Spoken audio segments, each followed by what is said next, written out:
شب برات کے بارے میں خوب سمجھ لیں، بہت سارے کام کیے جاتے ہیں۔ اس رات کے بارے میں یہ کہا جاتا ہے عبادت کی فضیلت ہے، ایک بات یہ ہو گئی۔ دوسری بات یہ بتائی جاتی ہے کہ اس رات قبرستان جانا چاہیے۔ تیسری بات یہ بتائی جاتی ہے اس رات تقدیر کے فیصلے ہوتے ہیں۔ چوتھی بات یہ بتائی جاتی ہے اس رات قرآن نازل ہوا ہے۔ پانچویں بات یہ بتائی جاتی ہے کہ اس رات میں پٹاخے وٹاخے، یا چھٹی یہ کہ نہانا دھونا چاہیے۔ ساتویں یہ کہ کوئی میٹھا میٹھا کھانا چاہیے، کھلانا چاہیے، برکت ہوتی ہے اس میں۔ جی، پتوں کا، بیری کے پتوں سے نہاتے ہیں لوگ، بیری کے پتوں سے، بیری کے سارے، میں تو بکریاں چرانے جاتا تھا نا، تو بیری کے پتے وہ شب برات سے پہلے شارٹ ہو جاتے تھے، ہم پہلے سے بکریوں کو چرا کے لے آتے تھے، شب برات میں پتے غائب ہو جائیں گے۔ تو ان میں صرف ایک عبادت ایسی ہے جس میں اختلاف ہے۔ جمہور حضرات اس کے قائل ہیں کہ شب برات کی رات میں عبادت کا ثواب دوسری راتوں سے زیادہ ملتا ہے، اور بعض اس کے قائل ہیں کہ عبادت کی بھی کوئی فضیلت نہیں ہے سرے سے۔ دونوں کے دلائل ہیں۔ میں نے اس بارے میں آڈیو بیان ایک ریکارڈ کروایا ہے، آپ گوگل پہ سرچ کر سکتے ہیں، شب برات مفتی طارق مسعود، شب برات کے دلائل، آڈیو بیان ہے۔ اس میں شب برات سے متعلق جتنی حدیثیں ہیں، ایک ایک حدیث کی سند پڑھ کے سنائی ہے ہم نے، ایک ایک حدیث کی سند۔ تو اس میں کوئی ایک حدیث بھی صحیح نہیں ہے۔ ہاں یہ ضرور ہے کہ شب برات کی رات کی عبادت پہ کئی ضعیف حدیثیں ہیں، تو اس لیے محدثین کا اصول ہے کہ جب بہت ساری ضعیف حدیثیں جمع ہوتی ہیں تو درجہ حسن تک پہنچ جاتی۔ اس لیے جمہور اس کے قائل ہیں کہ اس رات عبادت کرنی چاہیے، دوسری راتوں سے اس رات عبادت کا ثواب زیادہ ہے۔ تو کرنے کا کام صرف اور صرف اور صرف عبادت ہے بس۔ قبرستان کے بارے میں حدیث صحیح نہیں ہے۔ اگر فرض کر لو ہے صحیح، تو پوری زندگی نبی ایک بار قبرستان گئے ہیں اور آپ ہر سال جاتے ہو، پھر نبی اکیلے گئے ہیں چپکے سے رات کے اندھیرے میں، آپ جتھے بنا کے جاتے ہو، اور اندھیرے نہیں، وہاں لائٹنگ ہوتی ہے، تو یہ سنت تھوڑی ہے، تو خلاف سنت ہو گیا نا۔ پھر صحابہ میں سے کسی سے بھی ثابت نہیں ہے کہ زندگی میں اس رات میں ایک بار بھی قبرستان گئے ہوں، ایک بار بھی قبرستان گئے ہوں۔ تو یہ کیسی سنت ہے جس پر صحابہ نے عمل نہیں کیا؟ نہانا دھونا کسی حدیث سے ثابت نہیں ہے، حلوے مانڈے پٹاخے کسی حدیث سے ثابت نہیں ہے۔ قرآن میں صاف طور پر ہے انا انزلناہ فی لیلۃ القدر، ہم نے قرآن نازل کیا ہے کس میں؟ لیلۃ القدر میں، رمضان کی آخری عشرے میں۔ فیہا یفرق کل امر حکیم، سارے تقدیر کے سال بھر کے فیصلے اس شب قدر میں ہوتے ہیں۔ تو اتنی واضح قرآن کی آیتیں موجود ہیں، تو شب برات کے بارے میں ایسی روایتیں موجود نہیں ہیں، سمجھتے ہو؟ اس لیے بعض ائمہ اس کے قائل ہے کہ بعض رافضیوں نے، بعض لوگوں نے لیلۃ القدر جو ہے نا رمضان کے آخری عشرے میں ہوتی ہے، اس رات کی ویلیو کو گھٹانے کے لیے اس کی اہمیت بڑھائی ہے، تاکہ اس رات کی ویلیو کیا ہو جائے؟ کم ہو جائے۔ تو اس کے مقابلے میں اس رات کو لا کے کھڑا کر دیا۔ جو سارے فضائل لیلۃ القدر کے تھے وہ کہاں چسپا کر دیے؟ 15 شعبان۔ قرآن کہہ رہے واضح طور پہ ہم نے لیلۃ القدر میں قرآن نازل کیا۔ شب برات والے کیا کہتے ہیں؟ 15 شعبان کو نازل کیا، وہ کہتے ہیں اس میں بھی کیا، اس میں بھی کیا، پھر تعویلات کی جاتی ہیں۔ لیکن ایک بات قرآن اتنے واضح انداز میں بیان کر رہے ہیں، تو جو فضیلت جس رات کو حاصل ہے وہ اسی رات کو دینی چاہیے۔ تو 15 شعبان کو صرف اتنا اگر کرنا ہے تو صرف انفرادی طور پر عبادت کی جائے، اس کا بھی کوئی مخصوص طریقہ نہیں ہے۔ تو باقی یہ قبرستان والی جانے والی بات بھی کمزور ہے، اور اس رات میں فیصلوں والی اور حلوے مانڈے اور تہوار تو رات کو اسلام میں ہوتے ہی نہیں ہیں۔ اسلامی تہوار تو دن میں ہوتے ہیں، خوشی دن میں منائی جاتی ہے۔ اسلام میں راتیں عبادت یا نیند کی ہیں، خوشیوں کی راتیں نہیں ہوتی، چراغا نہیں ہوتا۔ عید الفطر دن میں ہے نا، عید الاضحیٰ بھی کب ہے؟ دن میں ہے۔ جمعے کی نماز بھی کب ہے؟ دن میں ہے، جس میں کراؤڈ ہوتا ہے، جس میں نہا دھو کے ہم آتے ہیں، ساری دن کی اعمال ہیں، یہ رات کے نہیں ہے۔ رات سونے کے لیے ہے، آرام کرنے کے لیے یا عبادت کرنے کے لیے۔ سمجھتے ہو کہ نہیں سمجھتے؟ صلاۃ و تسبیح کی جماعت بھی بدعت ہے، پڑھنی ہے انفرادی طور پہ پڑھیں، ٹھیک ہے؟ جماعت صلاۃ و تسبیح کی جائز نہیں ہے۔ تو یہ اور پتہ نہیں کیا کیا لوگ کر رہے ہیں شب برات میں، انٹرٹینمنٹ کا ذریعہ بنایا ہوا ہے، تفریح۔ 15 شعبان کی جو رات ہے اور 15 شعبان کا روزہ، اس کے حوالے سے بہت زیادہ لوگ سوال پوچھ رہے ہیں، تو میں نے ارادہ کیا میں ایک کلپ ریکارڈ کروا دوں۔ اس میں جو بھی میری ٹوٹی پھوٹی تحقیق ہے، جو میں نے احادیث دیکھی اس بارے میں، اور جو علماء کے اقوال دیکھے، اور جتنا میں اس کی ریسرچ کر سکا ہوں، اس کا ایک خلاصہ آپ کے سامنے رکھ دوں۔ اگر میں وہ تمام احادیث آپ کو پڑھ کے سناؤں، پھر ایک ایک کی سند پڑھوں، پھر ایک ایک کی سند پہ بحث کروں، تو وہ بات بہت ہو جائے گی لمبی، اور کلپ بہت طویل ہو جائے گا۔ تو ایک خلاصے کے طور پر پوری جو ایک تحقیق ہے وہ میں آپ کے سامنے رکھنا چاہتا ہوں۔ تو 15 شعبان کی جو رات ہے، جس کو شب برات کہا جاتا ہے، اس کا نام شب برات کسی بھی حدیث سے ثابت نہیں ہے، اس لیے عرب اس کو اکثر لیلۃ النصف من شعبان کہتے ہیں، کہ شعبان کے جو نصف ہے اس کی رات۔ خیر اس کا نام شب برات ہو، اگر اس وجہ سے برات کے اس میں اللہ تعالیٰ کہا جاتا ہے کہ جہنم سے بری کر دیتے ہیں، تو اس وجہ سے کسی نے نام دے دیا ہو تو ایک الگ بات ہے، لیکن اس رات میں ہوتا کیا کیا ہے، لوگ کیا کیا کر رہے ہیں، اس کی کیا شرعی حیثیت ہے، تو میں نمبر وار انشاءاللہ اس کو تفصیل سے بیان کروں گا۔ کچھ چیزیں تو ایسی ہیں جو بالکل ہی غیر ثابت ہیں، ان میں اس رات میں مٹھائی، حلوہ یا مختلف قسم کے حلوے پکا کے لوگوں میں بانٹنا، اور اس رات میں نہا دھو کے تیار ہونا، یہ اچھے کپڑے پہننا، ان دو چیزوں کو پہلے میں انشاءاللہ بیان کروں گا۔ دیکھیے اسلام میں راتوں کے تہوار کا کوئی تصور نہیں ہے۔ اسلام میں جتنے بھی تہوار ہیں وہ دن کی روشنی میں ہیں۔ عید الفطر، عید الاضحیٰ، یہ ہمارے دو تہوار ہیں جس میں ہم سیلیبریٹ کرتے ہیں ایک دوسرے کو، یہ دن کی روشنی میں ہمیں بتائے گئے ہیں۔ غیر مسلموں کے تہوار رات کو ہوتے ہیں، جیسے عیسائیوں کے تہوار کرسمس آپ دیکھیں رات کو ہوتا ہے۔ تو اس کی وجہ یہ ہے کہ اسلام نے دن کی روشنی میں تہوار رکھے ہیں۔ بہت ساری حکمتیں اس میں ہو سکتی ہیں، پوری حکمتیں تو ہم نہیں جانتے، لیکن کچھ سرسری غور سے کچھ حکمتیں ہمارے سامنے آتی ہیں کہ رات کا وقت ایسی چیز ہے جو اللہ نے عبادت کے لیے بنایا یا آرام کرنے کے لیے، سونے کے لیے بنایا۔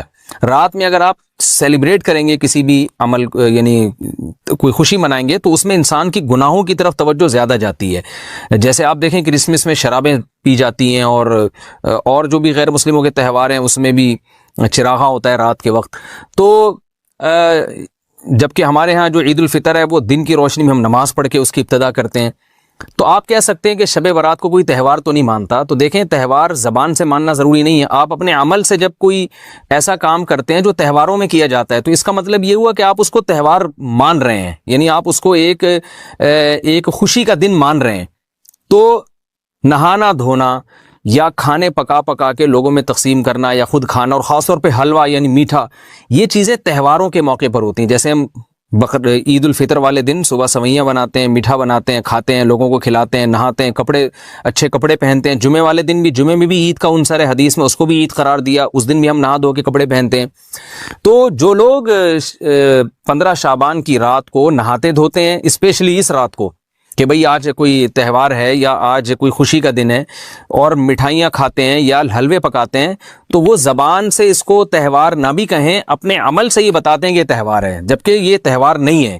اسلام میں کوئی اس کی ایک ضعیف روایت بھی نہیں ہے کہ آپ صلی اللہ علیہ وسلم نے، میرے علم میں نہیں ہے، کم از کم ہو سکتا ہے کوئی موضوع من گھڑت روایت موجود ہو جس میں کوئی کہیں بھی نہیں ہے کہ آپ صلی اللہ علیہ وسلم نے اس رات کو ہمیں نہانے کا حکم دیا ہو، یا اچھے کپڑے پہننے کا حکم دیا ہو، یا کھانے پینے کا یا حلوے کھلانے کا، ہمیں حلوے مانڈے کا ہمیں حکم دیا ہو۔ تو اللہ کا واسطہ یہ بدعت ہے، اس کو ختم کریں اپنے معاشرے سے۔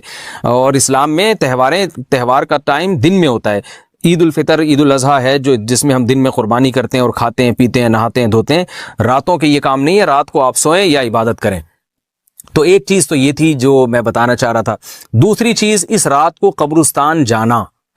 دیکھیے اس بارے میں حدیث پیش کی جاتی ہے، مشہور حدیث ہے، لوگ سنتے رہتے ہیں کہ نبی صلی اللہ علیہ وسلم رات کو اٹھے، اور امی عائشہ رضی اللہ تعالیٰ عنہ بھی آپ کے پیچھے چلی گئیں، اور آپ صلی اللہ علیہ وسلم جنت البقیع میں مغفرت کی دعا مانگ کے تشریف لے آئے واپس۔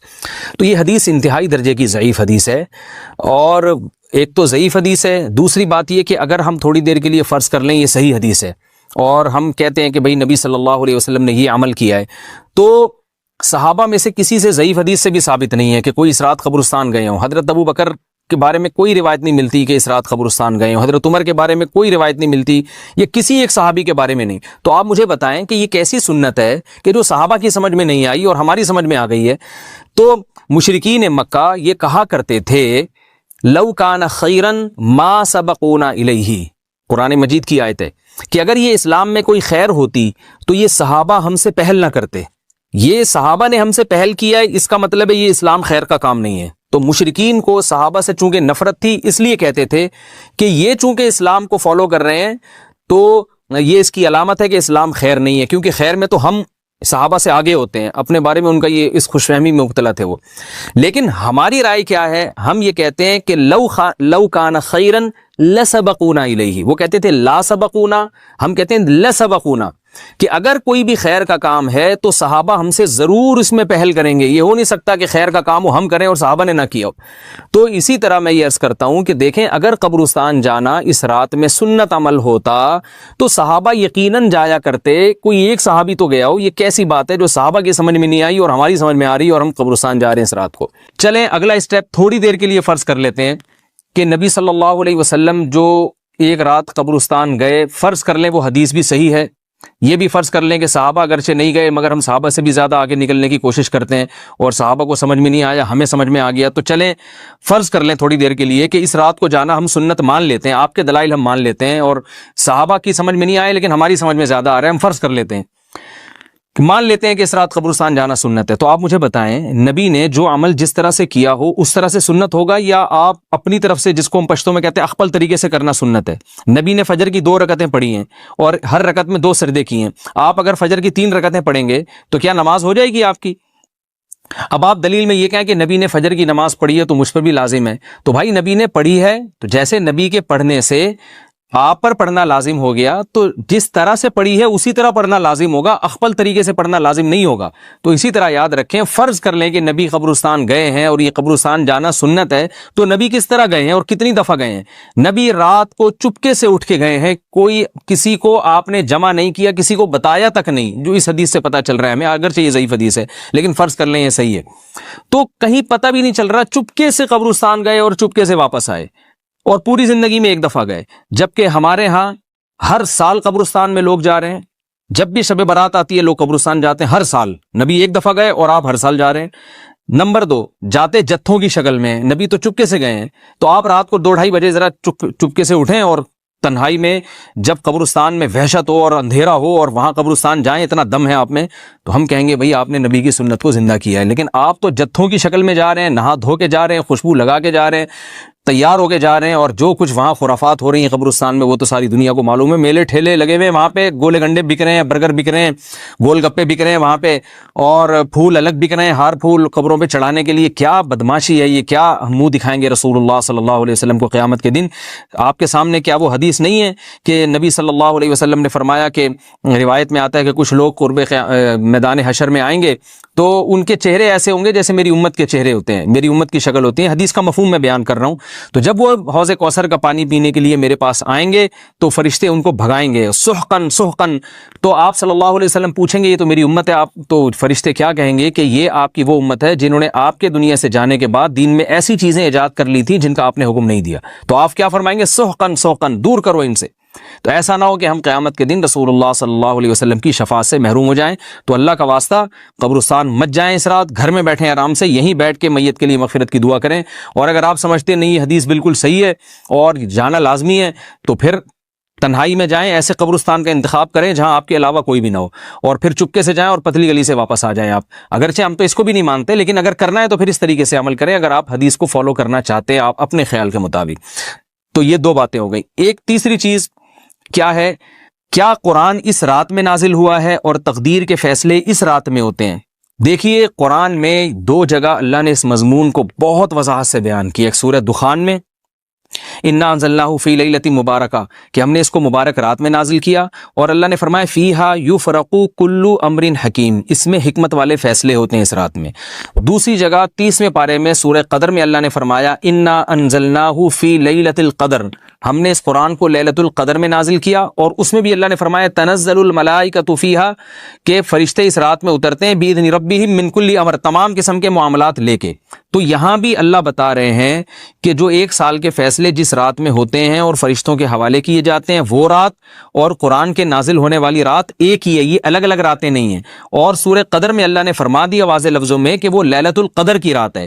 تو اتنی وضاحت کے بعد پھر یہ کہنا کہ اس رات میں قرآن نازل ہوا تھا جبکہ اس کے بارے میں کوئی صحیح حدیث موجود بھی نہیں ہے، ضعیف یا موضوع روایتیں ہیں، تو یہ بالکل قرآن پر میں سمجھتا ہوں کہ یہ ٹھیک نہیں ہے، بالکل دلیل کے لحاظ سے یہ کمزور بات ہے. اگرچہ بعض علماء اس طرف گئے ہیں اور انہوں نے تعویل کی ہے، انہوں نے یہ تعویل کی ہے کہ قرآن جو ہے آسمان دنیا پہ آیا لیلۃ القدر میں، اور وہاں سے جو نیچے نزول شروع ہوا ہے وہ شب برات میں ہوا ہے، لیکن یہ تعویل عقل سے بعید ہے اور اس تعویل کی ہمیں ضرورت بھی نہیں ہے۔ دو صحیح حدیثیں ٹکرا رہی ہوں یا قرآن کی آیت کسی ایسی متواتر حدیث سے ٹکرا رہی ہو تو پھر تو وہاں ہمیں تطبیق دینے کی ضرورت پیش آتی ہے، جب قرآن کے مقابلے میں کوئی حدیث ہی نہیں ہے، صحیح حدیث بھی نہیں ہے۔ حالانکہ قرآن کے مقابلے میں تو فقہا کہتے ہیں کہ اگر صحیح حدیث بھی ہو، متواتر نہ ہو، صحیح حدیث بھی ہو تو وہ بھی ظنی ہوتی ہے، تو اس حدیث کو رد کیا جائے گا، قرآن میں تعویل نہیں کی جائے گی۔ لیکن یہاں تو صحیح حدیث بھی نہیں ہے، یہاں تو ایک ضعیف روایت ہے اور ضعیف اقوال ہیں، آپ اس کو کیسے قرآن کے مقابلے میں لا سکتے ہیں؟ تو جو بالکل بے غبار بات ہے وہ یہی ہے کہ اللہ تعالیٰ نے قرآن مجید کو لیلۃ القدر میں نازل کیا، جو رمضان کے آخری عشرے میں ہوتی ہے، اور اسی لیلۃ القدر میں فیصلے بھی ہوتے ہیں۔ اور بعض لوگ کہتے ہیں اس میں حرج کیا ہے کہ ہم 15 شعبان کو بھی فرض کر لیں، اس میں قرآن نازل ہوا اور لیلۃ القدر میں بھی، بھائی اس سے لیلۃ القدر کی ویلیو کم ہوتی ہے۔ اللہ تو لیلۃ القدر کی ویلیو بڑھا رہے ہیں کہ یہ ایسی رات ہے جس میں ایک سال کے فیصلے بھی کر دیے جاتے ہیں اور اس میں قرآن مجید کا نزول بھی شروع ہوا۔ تو جس رات کو اللہ نے جو پروٹوکول دیا ہے وہی پروٹوکول اس کو دینا چاہیے، آپ اس کو کسی اور رات کو نہ دیں وہ پروٹوکول۔ تو یہ تیسرا مسئلہ ہوا۔ پہلا مسئلہ حلوے مانڈے کا اور نہانے دھونے کا، وہ بھی غلط ہے۔ دوسرا مسئلہ قبرستان جانے کا، وہ بھی ٹھیک نہیں ہے۔ تیسرا مسئلہ کہ اس رات میں قرآن نازل ہوا اور فیصلے ہوتے ہیں، یہ تیسری بات بھی غلط ہے۔ نہ تو اس رات میں قرآن نازل ہوا اور نہ اس رات میں فیصلے ہوتے ہیں۔ چوتھی چیز کہ کیا اس رات کی میں عبادت کی کوئی فضیلت ہے سرے سے یا نہیں ہے، یہ ایک علمی مسئلہ ہے۔ تو اس بارے میں خوب اچھی طرح سمجھ لیں کہ اس بارے میں جتنی بھی احادیث ہیں جو اس رات کی فضیلت کے بارے میں ہے کہ بنو کلب کی بکریوں کے برابر مغفرت ہوتی ہے اور بکریوں کے بالوں کے برابر، اور یا جو بھی اس بارے میں روایات ہیں کہ سب کی بخشش ہو جاتی ہے سوائے اس شخص کے جو کسی کے دل میں کینہ رکھتا ہے، تو یہ جتنی اس رات کی فضیلت میں احادیث ہیں، تو ایک بات تو خوب اچھی طرح سمجھ لیں، اس پر تمام محدثین کا، جہاں تک میں نے دیکھا ہے، تمام محدثین کا اتفاق ہے کہ اس کی فضیلت میں صحیح حدیث ایک بھی نہیں ہے۔ اس رات کی فضیلت میں ایک بھی صحیح حدیث موجود نہیں ہے، لیکن ضعیف روایتیں اتنی کثرت سے ہیں کہ ایک الگ محدثین کا اصول ہے کہ جب ضعیف روایتیں کی سندیں زیادہ ہو جائیں تو وہ حسن بن جاتی ہے، یعنی قابل قبول ہو جاتی ہے وہ، کیونکہ بہت ساری کمزور چیزیں مل کے اس میں کچھ قوت پیدا کر دیتی ہیں۔ تو اب جن علماء نے احادیث کے ضعف کی طرف دیکھا کہ ایک بھی صحیح روایت نہیں ہے، انہوں نے اس رات کا بالکلیہ انکار کر دیا کہ اس رات کی سرے سے کوئی فضیلت نہیں ہے۔ لیکن جن علماء نے اصول حدیث کی طرف دیکھا اور فقہ کے ایک اصول کی طرف دیکھا کہ کثرت روایات درجہ حسن تک پہنچ جاتی ہیں، ضعیف روایات، تو انہوں نے کہا کہ بالکل اس رات کی فضیلت کا انکار ہی سرے سے کر دینا یہ غلط ہے۔ تو جمہور اس طرف گئے ہیں کہ اس رات کی فضیلت کا بالکلیہ انکار کر دینا یا اس کی عبادت کی فضیلت کا بالکلیہ انکار کر دینا یہ ٹھیک نہیں ہے، لیکن کچھ علماء، وہ بھی بڑے محقق علماء ہیں، وہ اس طرف گئے ہیں کہ اس رات کی سرے سے کوئی فضیلت اسلام میں ہے ہی نہیں۔ اب میں دونوں طرف کے علماء کا کچھ تھوڑا سا تجزیہ پیش کرتا ہوں۔ تو جو علماء یہ کہتے ہیں کہ اس رات کی فضیلت ہے اور فضیلت میں کثرت سے روایات ہیں اور اس میں بڑے بڑے علماء داخل ہیں، امام شافعی رحمہ اللہ تعالی جیسے مجتہد بھی ہیں جو اس رات کی فضیلت کے قائل ہیں۔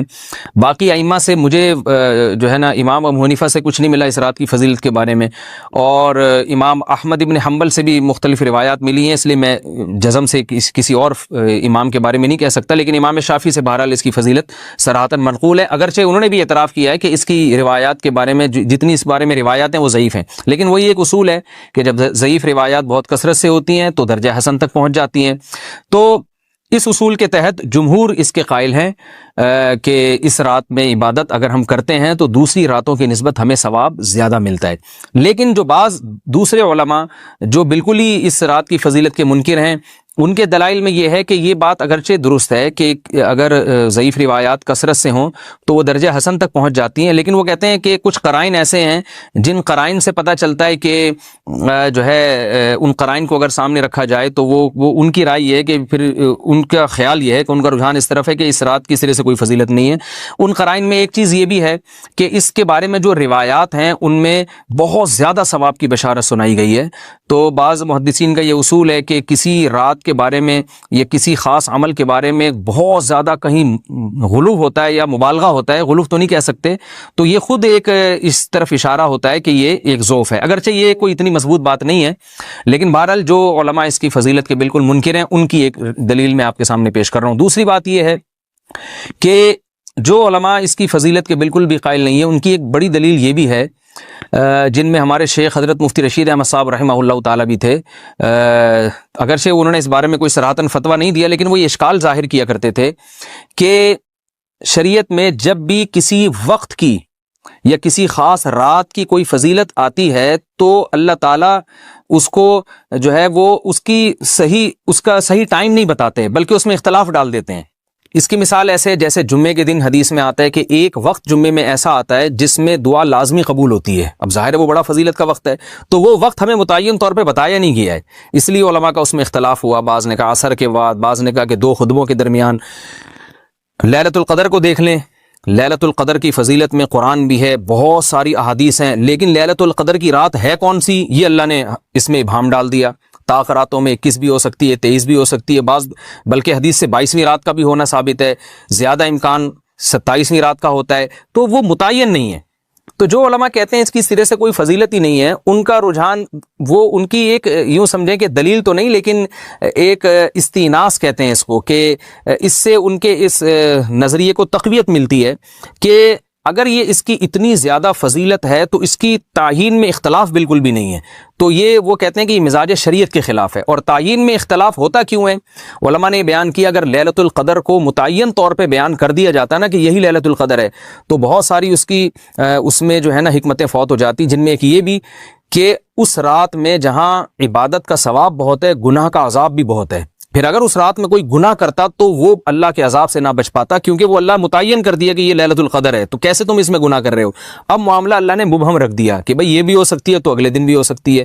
اور ایک فائدہ یہ بھی اس میں رکھا متعین نہ کرنے میں کہ لیلۃ القدر انہی کو ملے جو تلاش کریں، جو پورا عشرہ جاگیں گے ان کو لیلۃ القدر ملے گی۔ اگر اللہ اسپیسیفک دن بتا دیتا کہ 21ویں ہے، 23ویں ہے یا 25ویں ہے یا 22ویں ہے، تو بہت سارے لوگوں کو لیلۃ القدر مل جاتی۔ تو اللہ نے جو مبہم رکھا ہے نا، تو ایک رات کی فضیلت اللہ نے بڑھا دی، مگر اس کی تعیین میں ابہام پیدا کر دیا تاکہ جو پورا عشرہ جاگے گا اسی کو لیلۃ القدر ملے گی، اس کے علاوہ ہر آدمی کو نہ ملے۔ وہ ایک اللہ کی ایک حکمت ہو سکتی ہے اس میں۔ تو یہ 2 حکمتیں ہیں کہ اس میں گناہ اگر کوئی کرے تو اس پر عذاب نہ آ جائے، کیونکہ اگر متعین کر دیا جائے گا تو پھر گناہ کیسے تم کر رہے ہو اس رات میں، تو اللہ نے اس میں بھی ابہام پیدا کر دیا۔ جو گناہ کرنے والا ہے اگرچہ وہ بڑا گناہ گار ہے اس رات میں، چاہے وہ رمضان کا آخری عشرے میں کسی رات میں بھی گناہ کرتا ہے، لیکن کم از کم اتنا عذر تو ہے کہ اس کو کیا پتا تھا کہ یہ آج لیلۃ القدر ہوگی۔ تو جو 15 شعبان کی رات ہے اس کی بہت زیادہ فضیلت ہے، تو پھر یہ رات کو متعین کیوں کر دیا گیا؟ یہ ان علماء کی دلیل میں بیان کر رہا ہوں جو اس کی فضیلت کے بالکل بھی قائل نہیں ہے، لیکن بہرحال حقیقت یہ ہے کہ جمہور علماء اس کی فضیلت کے قائل ہیں، کیونکہ یہ جو میں نے دلائل دیے کہ وہ علماء جو اس کی فضیلت کے سرے سے منکر ہیں، ان کے یہ دلائل کو ہم دلیل نہیں کہیں گے بلکہ استئناس کہیں گے، کہ استئناس کہتے ہیں کہ ایک چیز استدلال نہیں ہے بلکہ ان اپنے نظریے کی تقویت کے طور پر ایک چیز کو پیش کر دینا جس سے یہ لگتا ہو کہ واقعی یہ صحیح کہہ رہے ہیں، اس کو استئناس کہتے ہیں۔ میں جو آسان لفظوں میں سمجھانے کی کوشش کر رہا ہوں، اور ایک استدلال کہتے ہیں کہ ایک ریسرچ کو، ایک پوری تحقیق کو۔ تو جمہور کا مذہب ایک اصول پر مبنی ہے کہ بھئی اتنی ساری روایات ہیں اور ضعیف ہیں، ان میں ٹھیک ہے کچھ موضوع بھی ہیں لیکن بہت ساری ایسی ہیں جو موضوع بھی نہیں ہیں، تو ضعیف روایات ہیں۔ جب اتنی کثرت سے ہیں اور اس میں ہے بھی عبادت کا تذکرہ، تو عبادت کرنے میں کوئی حرج بھی نہیں ہے، تو لہذا انہوں نے اس کو جو ہے نا اس کو دلیل بنایا ہے، اور اصول کے لحاظ سے یہ بات درست ہے۔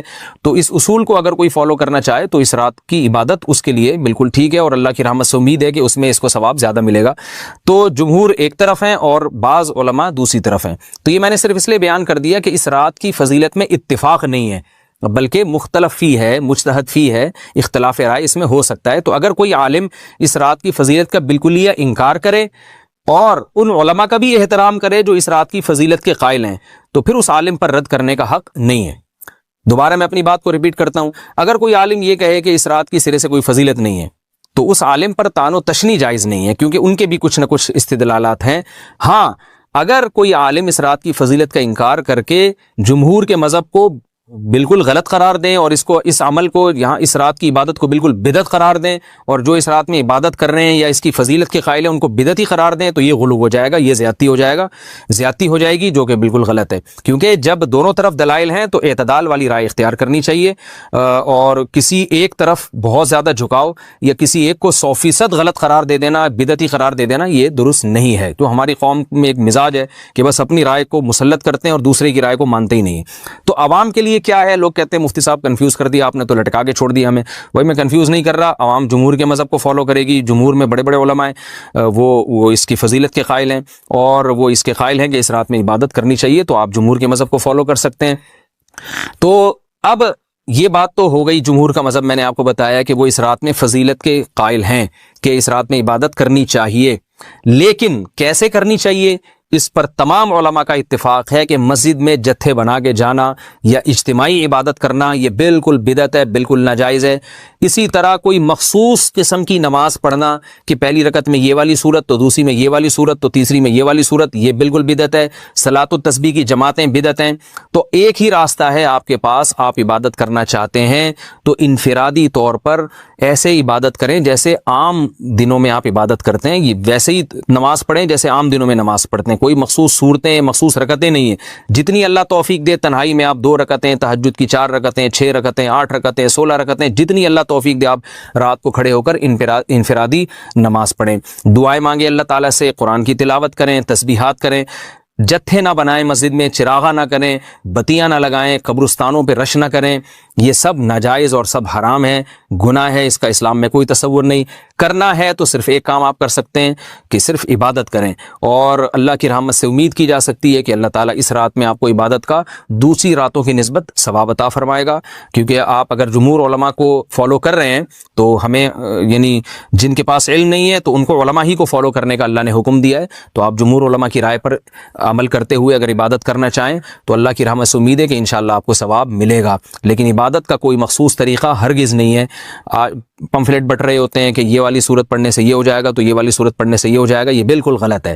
تو انفرادی عبادت ہوگی، اور ایسے ہی عبادت کا طریقہ ہوگا جیسے پورے سال ہوتا ہے، نماز اسی طرح پڑھی جائے گی جیسے پورے سال پڑھی جاتی ہے، دعائیں مانگی جائیں گی، اپنے طور پر اجتماعی سطح پہ کوئی عمل نہ کیا جائے۔ اللہ تعالیٰ سے دعا ہے کہ اللہ تعالیٰ ہمیں سمجھنے کی، عمل کرنے کی توفیق عطا فرمائے۔